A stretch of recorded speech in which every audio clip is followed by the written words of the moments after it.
Sehingga sebenarnya kasus-kasus hal seperti ini, seperti pasang tidak dipakai, terus kasus fufu papa, itu sebenarnya malah mengganggu perjalanan para pejabat kita, para menteri kita, para tokoh-tokoh yang ada di depan. Karena rakyat ini sedang menanti tentang hasil karya para pejabat selama melewati hasil pemilu. Kalau para pejabat hanya berkipat kepada permasalahan-permasalahan, maka perjalanan para pejabat kita tidak akan berhasil untuk menggapai cita-citanya.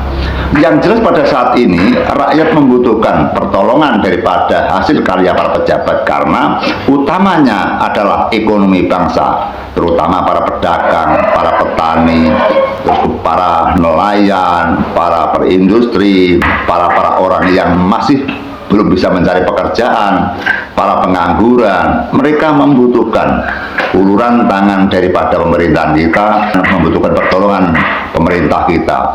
Teman-temanku yang saya hormati dan saya muliakan, sehingga saya berdoa semoga kasus-kasus yang akan memperlambat perjalanan pemerintah akan reda dan akan sirna, sehingga pemerintah atau pejabat kita akan berjalan dengan baik dan pemerintah kita akan membersihkan total kepada orang-orang yang korupsi, sehingga kita akan tidak berkiprah di dalam pengurusan korupsi, tidak berkiprah untuk mengejar korupsi.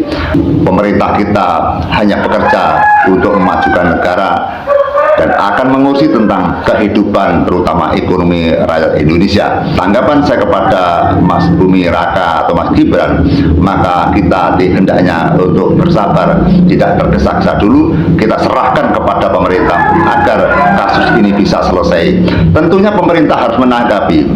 Jangan sampai pemerintah ada masalah-masalah diam-diam saja, karena masalah itu tidak bisa tenang, jika diurusi, diproses. Apabila ada yang salah, kemudian kita siarkan yang salah ini, kemudian yang salah harus dipenjarakan, sehingga negara ini adil, rakyat ini akan senang. Tapi setiap kasus dan kasus hanya dibiarkan saja, maka rakyat akan benci kepada pemerintah, karena pemerintah tidak menanggapi aspirasi rakyat. Demikian teman-teman yang bisa saya sampaikan, semoga apa yang kita sampaikan berguna, dan apabila ada kesalahan ucapan kata saya minta maaf yang sebesar-besarnya, karena namanya manusia tetap punya kesalahan dan punya kekhilapan. Terima kasih. Ya teman-teman, jadi itulah tanggapan dari Mbah Viro Joko Montro. Semoga ini bermanfaat bagi kita semua, yang mana kita harus tahu bahwa di sosial media itu tidak sepenuhnya langsung bisa kita terima. Jadi kita pun juga harus menyaring-nyaring mana berita yang benar dan mana berita yang cuma hoax. Mbak Gede, ada tambahan yang lain mungkin, Mbak? Mengkritik pemerintah itu adalah kewajiban rakyat. Namun yang dimaksud kritikan adalah bukan kebencian, bukan dendam, namun kritik yang membangun agar negara ini bisa adil dan makmur. Terima kasih. Ya teman-teman, cukup sekian. Wassalamualaikum warahmatullahi wabarakatuh. Waalaikumsalam warahmatullahi wabarakatuh. Sugeng raih amin ya rabbal alamin.